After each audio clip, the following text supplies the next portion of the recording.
Welcome to Not That Girl Anymore, part of the Liminal Network. I'm your host, Dawn Bouillon. This is more than a podcast. It's a sisterhood. We're reclaiming our voices, our worth, and our lives. One story, one truth, one brave step at a time. Hey, friends. Welcome back to Not That Girl Anymore. I'm your host, Dawn Bouillon, trauma therapist and coach, and the founder here of Embrace Your Brave. And today I am super excited about this conversation and this guest that I've been looking forward to because today I get to sit with Melissa Bowen, who is a licensed professional counselor and supervisor and the founder here of the Authenticity Center. And Melissa, my heart has just been drawn to you from the moment we met. You know, It was a good pairing, yes. yeah, you just are like this light that every time you're just kind of that person like brightens up the room when you Mm. when you walk in and like here at the office. So I am also at the Authenticity Center with Melissa. So I get the joy of being a part of that community that you are creating over there. And I just have to tell you, like, this space just feels so safe and so cozy and so welcoming. And not every counseling space is like that, you know? Well, that It's means a lot, Dawn. I think we've all, one, thank you for all that. I mean, words of affirmation is my love language, but I good. appreciate your sincerity there. And Yeah. I think we all work hard for that feeling. So I'm glad that that resonates too. So thanks. Yeah. Yeah. And just the name of this place, the Authenticity Center, right? It just fits. It just draws me like right to it because of the authenticity of it. So I just want to give everybody kind of an opportunity to know you a little bit better, Melissa. Like, just tell us a little bit about you and how you kind of got into this work, Mm. and actually a little bit more about what it is you are passionate about, because I don't think I said that as much. Loaded questions that like where to begin. Um, so how I guess how I got into the work, um, counseling itself is a second career for me. I was in restauranting for 20 years. Just started bartending when I was 18 and um, went to different restaurants, event planning, and moved to Seattle for a while. And when I moved back to New Orleans, I was working for Ruth's Chris Steakhouse, the corporate office. And then Okay. the day after Hurricane Katrina hit, they moved our jobs to Florida. And so I was at a crossroads where I was like, what do I do now? Do I stick with the restaurant industry, this great job that I had, or would I look at something else? And so I did. I got counseling and coaching myself and pivoted. And I was 38, went back to school when I was 39 years old because I found Okay. of all the things that I loved and was good at, my natural instincts and things that I wanted to do ended up being counseling. So got the master's and then started into private practice. So then, Okay. Wait, hold on. Let me ask okay, you. So you went through Hurricane Katrina? yeah, I'm from New Orleans. My whole family is there, Wow. and so I had just gotten married and had my husband and I have a house. He had a house here in Lafayette, but I was Okay. also living in New Orleans with my mom. And Wow. all of my sister and my mom both lost all of their belongings and the houses and my cousin. So fortunately, we had the house in Lafayette. So when it happened, a bunch of my family came here. They ended up having to put their kids in schools here, stayed here for months to a year before we could actually, get everybody back into New Orleans. But yeah, I am Wow. one of those who will always say pre-Katrina, post-Katrina, or remember when, or Yeah. mhm. It And was that a was a major crisis. mhm. Is that when you kind of shifted into like help mode or what was that? Or I need help. Was that a crisis for you? Yeah, and we but didn't know it at the time. What was weird that I know now when I talk about it now, Yeah. um, we talk about it support systems in mental health. Mhm. Like you need your support systems. You go to your friends, your family, the people when you need Yeah. help to unburden yourself. But Right. for that, it was almost impossible because everyone was going through the same thing. It's like, Wow. I don't know what to say about your kids or your house. I'm trying to figure out where to put my kids in school, and I don't know where we're going to live. And do I even have pipes for plumbing now? Or, there's no lights on my Yeah. street. Or, yeah, so that was a weird time. But when I know Wow. now the skills of resilience, I can see them Mhm. in play, and I teach them very personally and differently now, in all honesty. Okay. Okay. Resilience being problem solving, leaning Mm. on your support system, asking for help. Um, so yeah, when I see that whole season, I see so much mental health care and issues at play, but it was a wild experience. Like a life-changing Hmm. experience. Hmm. Life-changing. For my whole family and me as an Wow. individual. Wow. So that kind of led to you said you getting help and then deciding that you wanted to be a helper? Well, and it really interesting. It wasn't really about my experience about Katrina that led to me wanting help, even though like I ended up really needing it because of some experiences in that Katrina season for me. Yeah. But it was because I lost my job. Okay. I lost a very good job, and now it's like I don't know what to do now. I didn't want to run a restaurant. I didn't know what kind of career was going to be next, and so Mm. I had to go into self-exploration or what's a evolution. My next Yeah. evolution. Yeah. Because it wasn't going to be restauranting. So I got counseling there, and then I Okay. realized, oh, this is what I like to be, a resource for people, a helper. And Yeah. so what can I do that allows me to get paid for that Yes. and feel Okay, so fulfilled? Yeah. so tell us what happened next. So interesting. So now that I'm in it, now it's like 16 years. Yeah. Um, it does feel like a natural calling for me. I love what I do. I love developing people in the profession. I love Mm. it. I'm a pure advocate for people taking care of themselves and their mental and emotional health. Um, I never had a calling before. You know how like people say, "Oh, I can't wait to be a teacher. Can't wait to be a Yeah. nurse. Can't wait to be a mother." And I never had any of that, and I always wondered why. Why don't Yeah. I? Or I was envious of people who did. But Hmm. now that I've landed here, I Yeah. feel I feel settled here. Yeah. And I love it. So And I, it it just oozes out of you too, Melissa. well, It does. and thus is also part of my boundary problem, Dawn. We can talk about that later. But there's a people pleaser. I'm in recovery, is what I say, or Yes. Yes. the Same. natural nurturing. So I have learned the art of embracing some of my natural gifts, including being sensitive, which used to be too sensitive, or all the Mm. emotions Yes. that, man, Okay. I'm a big rolling ball of walking emotions. Now Mm. that I know how to honor that, Yes. take care of it, then I don't kind of live as a mess out from it. So yeah, so it I does feel meant that kind of in a natural. really good way, though. I meant I do too. I do that. too. I do too now. I can't say Yeah. that I always knew that or understood it or appreciated it. And I think that's why I Yeah. have made it my personal mission to help people learn, Mhm. understand, appreciate, and honor who they are naturally, authentically, and figure out Mhm. what's healthy, productive, satisfying for them. Yes. Because I believe that's where a fuller life is. That's why I make it my mission there. Yeah. It's like you experienced it for yourself. Hmm. You're like, wait, this works. And but it Hmm. has to be authentically me, Hmm. which Not is what true somebody for else thinks should me be. Hmm. exactly.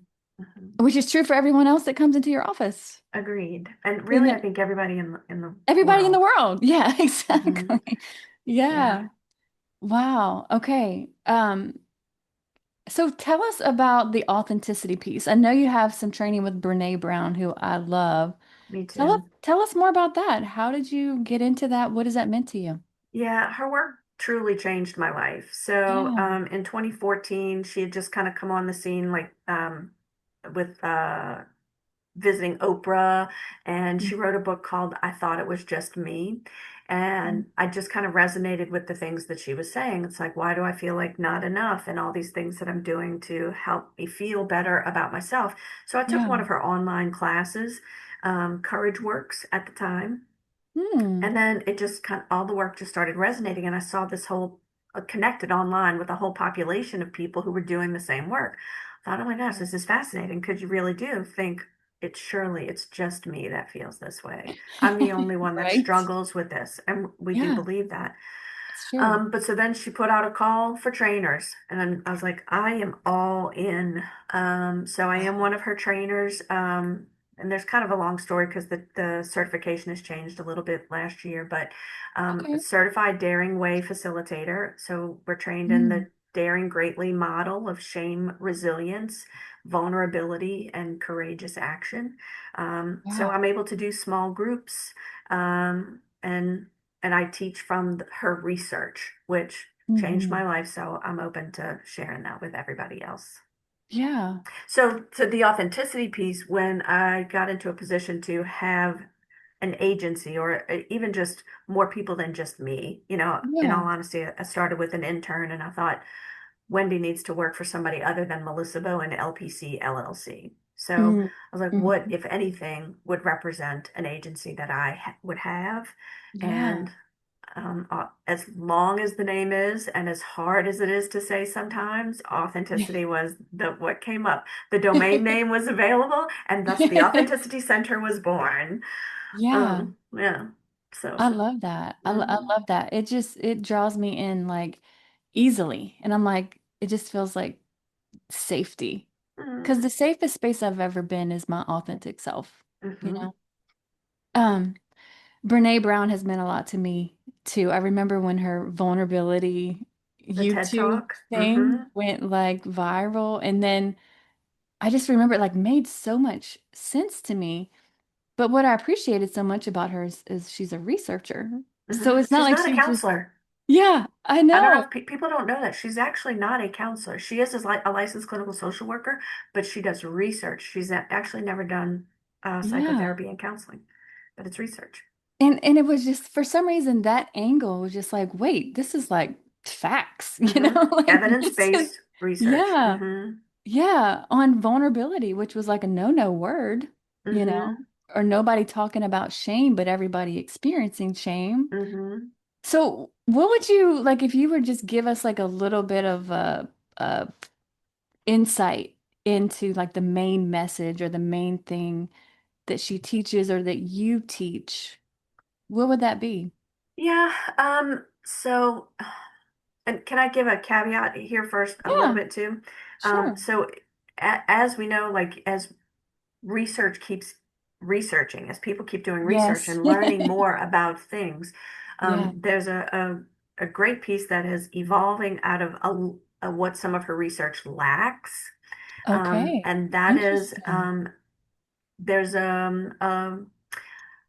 a concept that her research didn't fully embrace the people of color, what their Mm. journey is through vulnerability and specifically, and through what acts of courage mean. So Wow. I'll put a little pin in that. So for teach her research teaches that we all have a common feeling, the common humanity feeling of shame, like the feeling that I'm not enough. And Yeah. whether you acknowledge it or not, sometimes we're all dealing with it on some level, whether we deal with it from a trauma that has come to us, that has happened to us, or Hmm. kind of it's a natural instinct sometimes, and we cover it and we numb it and we act out from it if we don't know what it is by things like drinking, drugs, shopping, people pleasing. Hypervigilance, Yeah. perfectionism, a bunch of things that we're doing to cover that feeling or to assuage that feeling. And so Mm. then the research shows that shame resilience requires us to know that I might be triggered by something, to Hmm. speak it, give it language, like identify it, and then start to share it by giving it words or sharing my story. By sharing my story, Mm. I assume ownership of it, and by ownership, I start to integrate shame or that feeling into who I am, and by that, it diffuses the power of shame gremlins, so that we can Wow. act differently from the same. instigating feeling. So Mhm. by a really small example, like if you get somebody messages you or you see a comment to you on Facebook that's a little snarky and you just get a little twinge of like, what did they mean by that? And now Yeah. you are off in a world like, what if they Oh don't yeah. like me? What if they're not going to give me business or all these shame-led things? And so I'm gonna Mm. I'm gonna I'm going to go get another certification, or I'm going to say something mean, or I'm going to, now I want to go shop and, do some Instagram, Amazon cart therapy. Um, Yes. but now that I know when people can learn, oh, that is a shame trigger in me, then I Mhm. can go say it, speak it, give it some language, and I know what Yeah. it is, and go get some support around it. Now I'm responding the same thing in a healthier way. Mm. So that's in a very nutshell of a pattern and path that anybody can take. But so Okay. this, the people of color, what I've read and the research and some other people that I follow who also really appreciate her research, Yeah. is then encouraging courageous action of being yourself, Mm. has different threats and risks to every population. And the people of color have a different threat and risk that her Yeah. research may not fully cover. And so Okay. vulnerability and has to come from the person in their safest place, where whatever that Mm. looks like. And then to be courageously you also is going to have its own risks. Like Yeah. you said when we started, you feel safe here, and that's Yeah. beautiful because we can be ourselves around people we feel safe with. And Yeah. everyone's going to feel safety in a very different way, and it's important that individuals can learn to Mm. honor that. um, Yeah. to learn where you can be vulnerable in a safe way, where and that it's risky, but where you can be courageous, Mm. in a manner that honors and protects you regardless. Yeah. So it's kind of loaded and, Yeah. heavy, but Well, Melissa, that's one of the things I'm actually really passionate about too, and just being mindful of as white women, the experience of our Black sisters, or like at Embrace Your Brave, my a quote is behind every face is a story, mhm, and just starting there. People have a different story. People have a mhm, different experience, a mhm, different culture. mhm. And so I think this is really such an important uh, conversation and realization when we're trying to help people. We have But to honor where they've come where from. they are, yeah, where they are, Yeah, not where we think they should be or what we think our understanding of where they are is. right. Is to truly let someone tell their story, not my version of their story. Yeah. So the limitations with this that I guess we have discovered or found is it's not culturally the same or Hmm. You might not apply it in all the same way in yeah, all situations. It has to be applied culturally appropriately. appropriately. Yeah, that's the Yeah, word I was looking for. yeah. And she Um, is to talk about Brene Brown. She is furthering the research to do that, okay. not just in other demographics, but in corporate settings also, which I appreciate Okay. the vulnerability and courage piece coming out into the business world. Yeah. So would you say that one of the things for us to be aware of is their place of safety? Like how they would actually feel safe or not safe is a lot Hmm. different than ours, or And not just assume it's different, but to find out. to listen, to ask Hmm. the Hmm. questions, to get to know their experience and Hmm.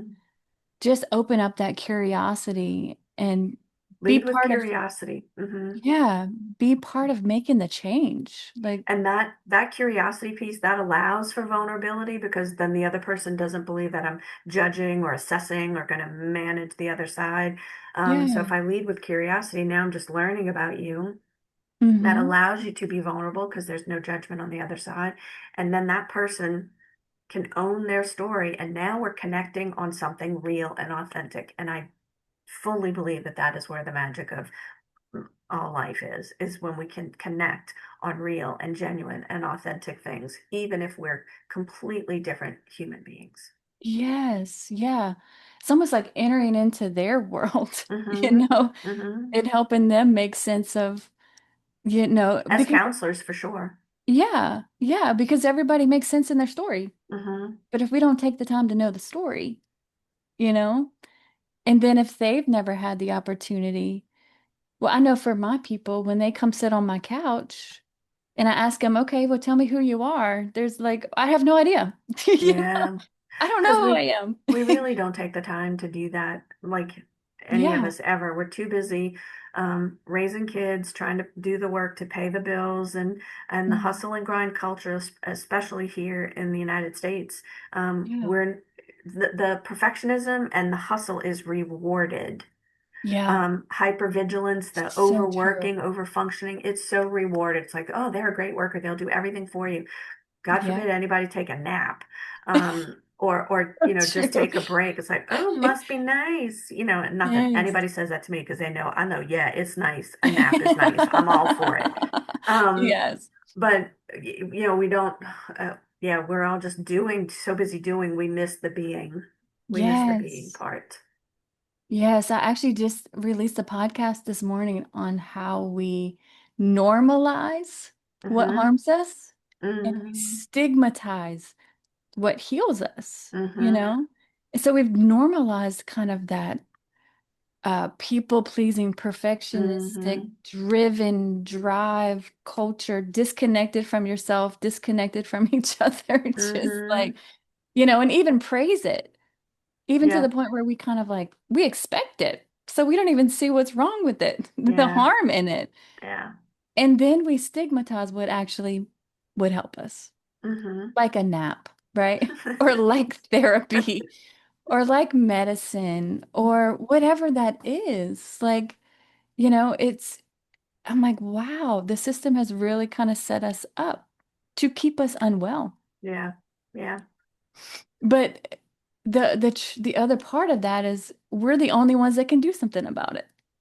And we have to know that something's off, honor that something's off, and be willing to take the time or make the time to go in and examine it. Yeah. Like what is going on with me so I can figure out what I need to move forward in a healthy direction. Yeah. Yeah. Yeah. That's awesome. So, um, tell us a little bit more about kind of what you're passionate about. Like what do you love about your work? My work, I love it when people do get insight into themselves, Hmm. that allows them to set boundaries. I love talking boundaries. I could talk boundaries forever. Um, but I love it when they get new insight to themselves and a little bit more agency, as to use a counseling word, but just a little bit more Hmm. empowered. Because when someone knows a little bit more about really what makes them tick and honor that, then we're not really as thrown off when other people are honoring themselves.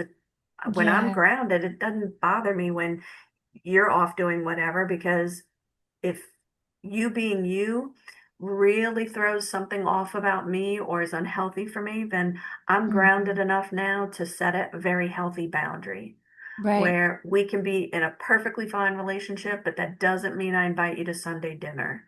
And I'm Yeah. okay with that. Or I've learned how to say no to things or a healthy yes to things. So I love being able to teach that to anybody who will listen Hmm. to it for themselves. Because I spent couple things. Like I've spent a lot of my life, I've had some big situations where I lost myself completely for Yeah. pleasing other people, and it took a while to recover from that. Amen. Yeah, and because I'm still who I am still Hmm. going to get tripped up, but I practice the things more quickly. I have more muscle memory because I know these things more readily. Yeah. Um, so we're always going to get tripped up about things, but it's just better when you just have the tools in the tool chest to pull Yeah. out when you need them. So, can you talk to us about boundaries? Because I also love boundaries and I Hmm. also think that it's a game changer. I agree. I think it starts with you have to know that you are worth them first. Yes. When I first learned about boundaries, I didn't know I was allowed to have any. I Yeah. was like, oh, I didn't know I was allowed. You Yeah, to set limits or to say, no, this is my responsibility and this is not. But I also think we teach them a little bit erroneously now, or we understand them erroneously right now. We Mm, use them as, most people use them as threats or punishment or discipline or control. Like when I mm. say, I'm going to set a boundary so that I can control someone else's behavior. But that's not Okay. really accurate. I like to say that Yes. boundaries equals behaviors, meaning my behavior. Yeah. Boundary is my behavior. Everything else is a request. Mm-hmm. So I'm going to make a request of some behaviors, like on a simple term is, please don't email me after 6 o'clock, or Yeah. don't text me after 9. Um, Okay. or, if you're talking with family, let's not talk politics at the dinner table, or, Mm-hmm. please stop feeding my kids ice cream when you babysit, um, but a true boundary is I'm going to make the request. Please don't text me after 9 o'clock. But a Mm-hmm. boundary is after 9 o'clock, I don't answer texts. Right. So now I'm protecting. A boundary is to protect and salvage something, like Mm. just like your fence line, your Yeah. yard. I Yeah. don't cut your grass. I don't allow you to throw garbage in mine. And this boundary line is what sets that delineation. Yes. And so if I know that, then the boundary is to protect what I want to salvage: my time, my sanity, my peace of mind, my intellect, my whatever, my Mm-hmm. money, what I say yes to and what I don't. So my Yes. boundary is my behavior. If my boundaries if you start to get up to my limits, here's what I'm going to do. Yes. And that's what I do to protect. So if you keep asking for money, here's my limit so that I can protect my own wallet. Yeah. If we do start talking about politics, I'm going to either ask that we change the subject, or I may leave the table, or I may leave Mm-hmm. the house. Yeah. That's my limit. And it will Yeah. still protect my relationship with anybody as I'm protecting myself. But I Yeah. have to know that I honor that first. So it's Yes. not selfish. Right. It is not, it's all me first. It's, I'm going to honor me so that I can fully love and honor you 100%. Yes. Beautifully said. Yeah. Thank you. Like I say, it's how you love other people and yourself At the same at the time. same time. Mm-hmm. Mm-hmm. It's like, and the truth is, I find we can't really love other people in a healthy way if we're not loving ourselves Mm-hmm. first, right? If we don't have those boundaries in place that are love to us. Yeah. That, There might be some strings attached that we don't even really know that we're kind of operating from. yeah. And I think to even be in that place, we have to know that we matter. Mm-hmm. You matter is kind of the beginning of thinking that you deserve to have boundaries, you know? And sometimes yeah, like I know I learned it kind of the hard way. A while, like 25 years ago, I was in a very unhealthy relationship. I lost myself, Hmm. um, to keep the relationship. Yeah. Now we have since done a lot of healing and a lot of forgiving, so I talk way more friendly about it Yes. than I did before. So I'm using very I can appreciate that. careful Yeah. words, I guess. Yeah. But I lost myself. The Yep. woman I became, I would have, no one would have ever thought that I would have left my family and alienated my friends the way that I did for a Wow. relationship. Oh, yeah. And so I learned a lot from that, that Hmm. ultimately I did it for self-serving reasons, like for security and affirmation and all Yeah. the things. But Yeah. so when you learn about it, I had to know that it was okay for me to stand up for myself, that I was worth that. Hmm. I was valuable enough and worthy enough to say, I don't like this, or I don't want this, or this is not okay for me. Um, Yeah. I don't know how you learn that in advance of being challenged by it, but Mm. sometimes we have to learn it the hard way, and then it becomes wisdom. And I do believe it's wisdom for me now. Yeah. And I want my four girls to learn it a hell of a lot sooner than I did. And you don't want them to learn the hard way. But honestly, think back on when you were young, when people Yeah. are telling you all these things, and it's like, yeah, yeah, sure, sure. I don't Yeah. know how it can become wisdom until you have to apply it. Yeah. Yeah. And you know this about me. I was in a 22-year relationship. It took me a long time to learn, but when I look at that and I see where I was, there was no me Mm-hmm.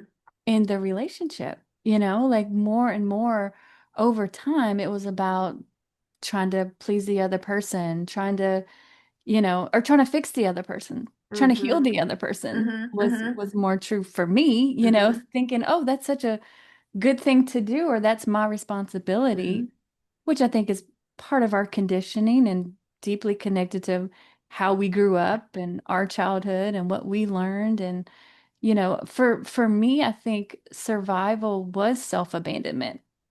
And so because that was just part of how I learned, then I just stepped right into a marriage where Mm-hmm. that fit, you know? Mm-hmm. And then for 22 years, I became a mom.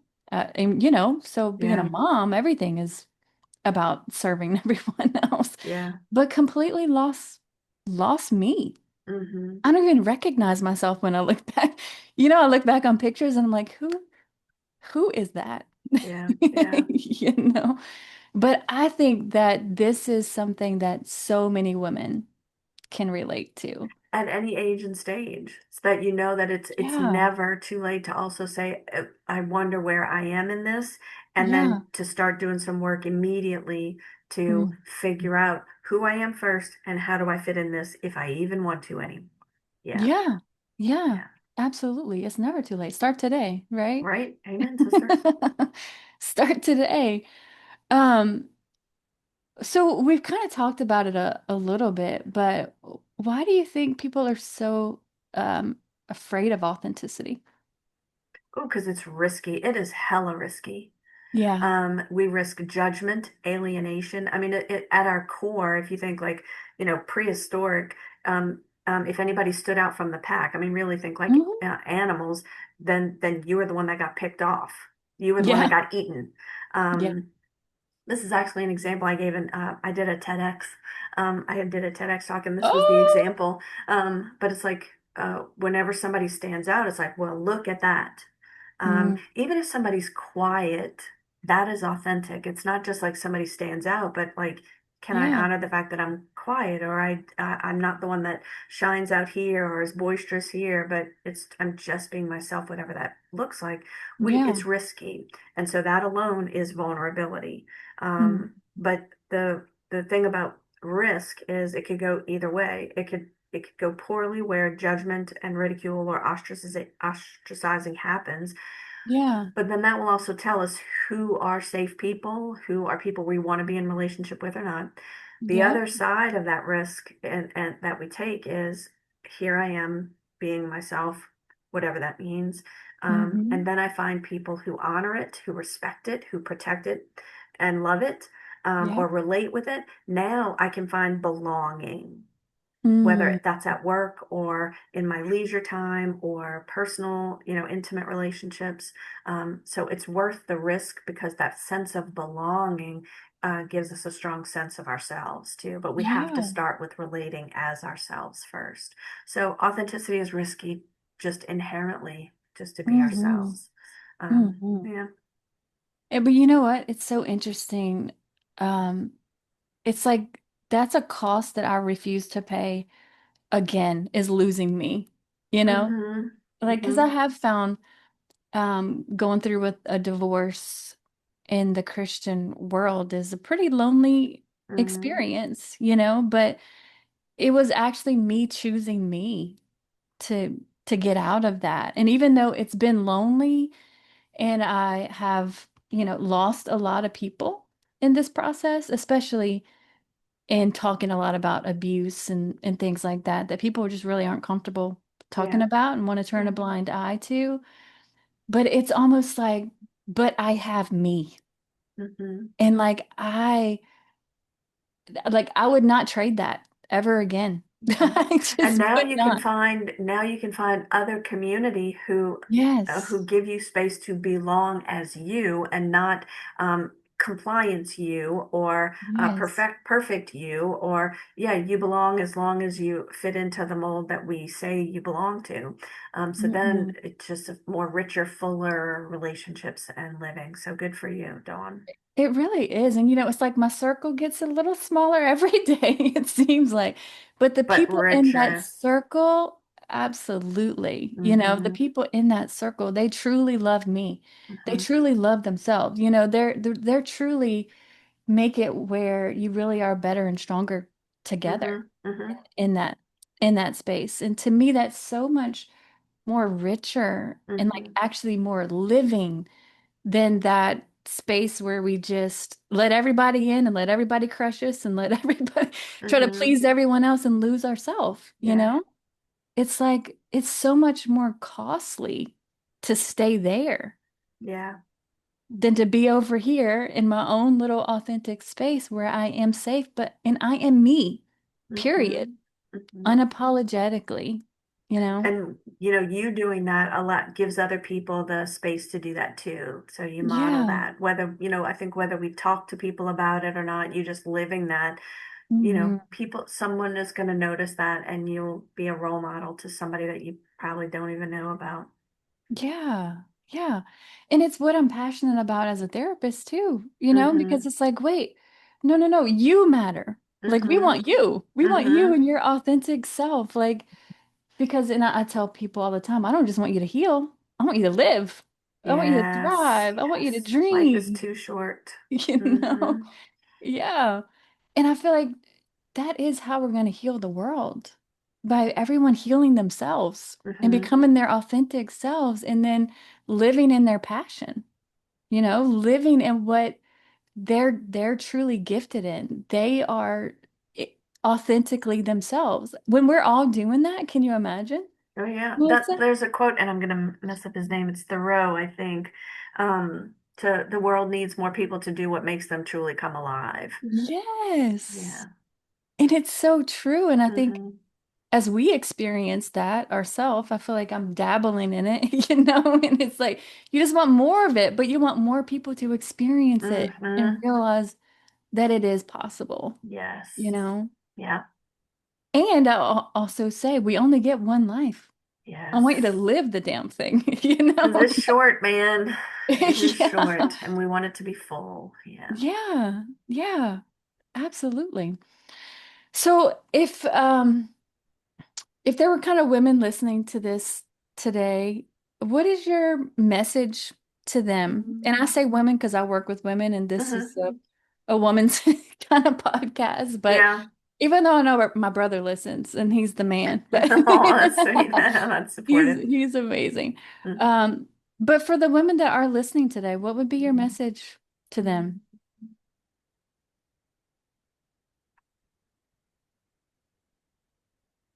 It's like you don't need my permission, but it's okay to be you, and it's important that you figure out or find out who that is if you ever feel lost or stuck.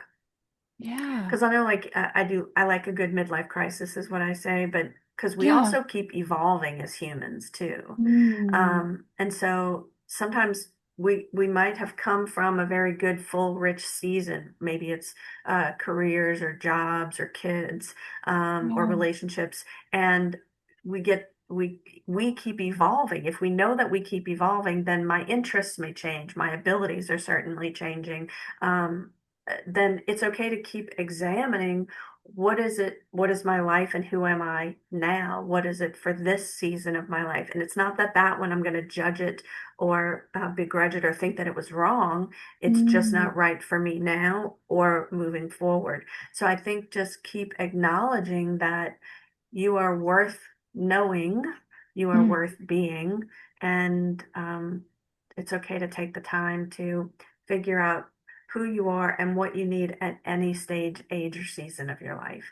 And then to honor, Yes. listen to that voice moving forward, because it will Mm. change who you are in the present, how you feel and live up in your life, and how you live that out moving forward. So Hmm. I would say that. Mm. Yeah, that's beautiful. Thanks. Um, so I have a few questions that I ask everyone. Okay. Um, Rapid fire. Is it rapid fire round? Are we there yet? But first of all, as a trauma therapist, Mhm. what do you think little Melissa would say to you today? Melissa would think that I am a freaking badass. Like I have a Yes. I have a picture of like Brené has this exercise like to find a picture of you. Yes. Yes. Oh, we both have one. You That's are a badass. Yep. awesome. Yeah. Um, it's a picture of me. I think I was probably like 7 years old. It's where I feel like I am. It's my most authentic self, like a representation of me. Mm, My hair's in my eyes. I am in a dress, and I'm barefoot in the grass playing with a dog. Um, mm, but it just feels like she is unabashedly herself yes. and free and messy and all the things. And when if I really think, and it's funny that you asked that, I know Yeah. that's neat. I wasn't expecting to answer it that way, but if Yeah. that girl saw me now, um, Mm, she would never think that the things that I'm doing are possible. yes. Living a full, rich life. And I don't mean like, it doesn't mean like success or things like that. It's just a free and full and fun, rich life. She'd think it'd be pretty Mm, badass. hmm. Yeah. Yeah. That's I so wish I had that picture here because she's cute. I know. She's so cute. And And she'd be proud. what would what would you say to her? Ugh, so much. Mm, It's not so much her. I would want to talk to more 13-year-old, 16-year-old, 18, 21, 28, mm, 30. It'd be like I would just want to say it's okay to love yourself first. You really are enough as you are. mm, Um, just go try. Be courageous. You'll yeah. be more proud of the things that you tried than selling yourself short because you just Mm, didn't think you could, or um, out of fears or insecurities or all the labels of you're too sensitive or too emotional. Well, mm. and I know that I was moody, but um, I've learned what that is now. Yeah. So yeah, I would just say I would Mm, want her just to have more emotional resilience, but again, you just gotta live with, learn to live and learn. So, yeah. Yeah. So much love, huh? hmm Just so much love. So our podcast is called Not That Girl Anymore. hmm Okay. hmm So what does that mean to you, Melissa? I use a lot of words for what I wish would be short answers that could be on a bumper sticker, but um, Yes. um, I'm not that girl anymore that lives from Mm, shame or not enough. yeah.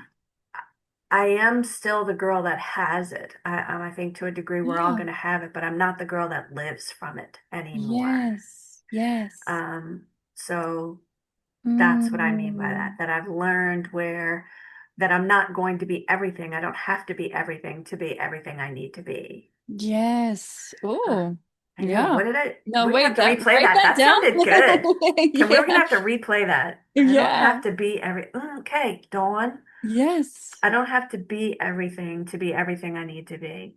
Yeah. Yeah. So what was the question?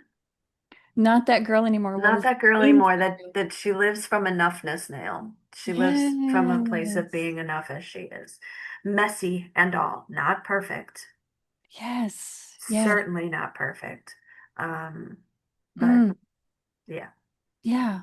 I enough. love that. hmm I love that. Uh, as again, I hate to keep quoting Brene because yeah, but um, I am imperfect and I am enough. So Yes. that's where it Yes. lands. And isn't that just human? You know, hmm hmm it's just hmm this beautiful part of just being human and being who you are. Yeah, You know? I yeah. love that. And then just helping other people try to do the same Yeah. by healing So, hurts and wounds and histories and things. mm, yeah, Yes, that's the good stuff. We have the best jobs, don't we? it's a lot, but yes, I agree. I know. When we get to watch the light bulbs come on though, you hmm know, and the hmm people get empowered, Yeah, and it's just so beautiful. yeah. Okay, so Melissa, tell us, what are you excited about right now? Well, I'm really excited about what we're building at the Authenticity Center. I gotta say, like, this Mm, team has come together so organically, that mm. it does feel authentic. It's Yes. not a cliche, but Right.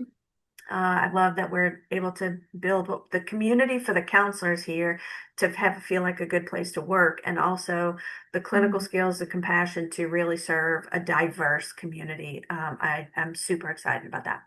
mhm. Personally, I am in musical theater, and I'm a theater geek. Yeah, so I'm excited about a show I'm directing this summer for seniors. I do a lot of air quotes, but um, for seniors age 55 and up. But Oh. yeah, so it's 55. The oldest one in the cast is 78. So I love that they are getting this theater and fun performance experience.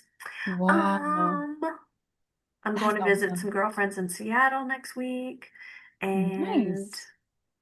yeah, that's what I'm excited about. And Melissa sings. And Yes. Yes. And Dawn is one of our raving fans. yeah. One of my favorite things is going to the Mexican restaurant and having margaritas and singing And singing along. along with Mel and John. Yes. I don't know when we're going to be back there. I'm hoping like June or July, but yeah, I'll Yeah. keep you posted. I brought some friends last time and I think we have some I think y'all lifelong had some fans. good, I think good so. time. Well, Melissa, thank you so much for being here. And thank you just for being who you are, like this Mm, beautiful human with just such a huge heart, so much compassion, so much love, and also like such a boundaried badass, you know? It's like such an awesome it's just beautiful. I'm truly honored to know you. I'm so thankful that I get to be a part of the Authenticity Center. I so appreciate everything that you teach me, how you pour into me, how you drag me along with you and kick me in the ass sometimes. Come on out, duckling. Come out. I'm that girl that does need a little kick in the ass sometimes. But you're Uh, doing like talk about courageous action, man. You just you said I want this and I'm gonna do it, and you are just showing up for yourself. So that's awesome. I So it's my appreciate that. honor to work with you. Yeah, like with you Well, alongside you. So yeah, thanks. thank you. You're amazing at what you do, and you are a gift to this Mm, world. So keep thanks. shining, sis. And Well, I'm so thankful that we get to do this together. me too. Okay? Me too. Do Well, you, thank you boo? guys. Do you, Do boo? you, boo? Do you, boo? I love that. That's one of my favorite things. I remember that from your TED Talk, which, by the way, how can they find your TED Talk? Dude, I don't know. They You don't even know. I don't think they recorded it probably very well, so I don't think it's making the light of day. But Okay. I But just you know did that, so that. I You got did that. pictures. I did that. Yes. You Thank did you for that. asking. We'll clip that out. Yeah. And how can they find you online? TheAuthenTicityCenter.com. Okay. Melissa Bowen on LinkedIn, or Facebook, Instagram, all the things. Okay. Well, thank you so much for being here, Melissa. Thank you, Thanks, everyone Dawn. else, for being here. You guys remember you matter. Your Mhm. story matters. Your pain matters. Your dreams matter. Amen. And you're not that girl anymore. Hey, friend, just a quick note. I am a licensed therapist, but this podcast isn't therapy. It's not meant to diagnose or treat anything. It's here to offer you support, encouragement, and real conversation. If you're struggling, please reach out to a trusted professional. You are not alone, and you are so worthy of healing. Even if your voice shakes, keep using it. Your healing matters. If you're ready to go deeper, you can book a session by clicking the link in the show notes or visiting our website, embraceyourbrave.org, to learn more about our therapy and trauma-informed coaching options. Let's explore how we can walk this journey together. You are not alone. Embrace your brave, sis. You're not that girl anymore.